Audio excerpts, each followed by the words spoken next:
నేనింకా కోలుకోలేదు అని క్లారిటీగా చెప్పేశారు రకుల్ ప్రీత్. ఇంకో 2 వారాలు పూర్తయ్యాకే మామూలు మనిషినయ్యే అవకాశం ఉంది అంటున్నారామె.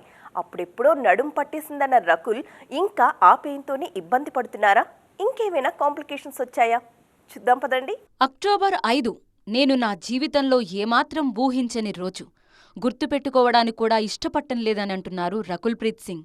ఆ రోజు ఉదయం దాదాపు 80 కిలోల వెయిట్ ఎత్తారట రకుల్.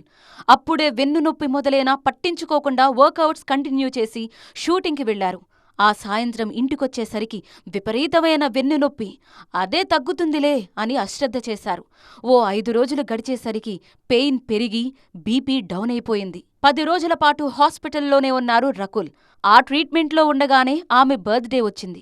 ఎన్నెన్నో సర్ప్రైజ్లు ప్లాన్ చేశారు భర్త జాకీ భగ్నానీ. కానీ పార్టిసిపేట్ చేయలేకపోయారు రకుల్. కాసేపైనా ఒక్కచోట కూడా కూర్చోకుండా చలాకీగా తిరిగే రకుల్ ప్రీత్ సింగ్ అన్ని రోజులు బెడ్ రెస్ట్ తీసుకోవడాన్ని నరకంగా ఫీలయ్యారు. ఏదీ మొండిగా చేయకూడదన్నది నాకు లైఫ్ నేర్పించిన పాఠం అంటున్నారు రకుల్. అంతేకాదు, ఇంకో 2 వారాలు రెస్ట్ తీసుకుంటే గాని తాను ఎంతమేర కోలుకున్నాననే విషయం మీద అవగాహన రావడం కష్టమే అంటున్నారు. ఈ మధ్య ఫ్లైట్ ఎక్కుతుంటే కన్నీళ్లొచ్చేశాయని, జీవితం క్షణికం అనే మాటకు అర్థం తెలిసిందని చెప్పారు రకుల్ ప్రీత్ సింగ్. ఇంకో 2 వారాల్లో నార్మల్ అయిపోతాననే ఆశ నన్ను నడిపిస్తోంది. గంటల్ని రోజుల్ని లెక్కబెడుతున్నాను. మునుపటిలా చెంగు చెంగుమని ఎగురుతూ ఉండాలని అనిపిస్తోందంటూ ఎమోషనల్ అయ్యారు రకుల్ ప్రీత్ సింగ్.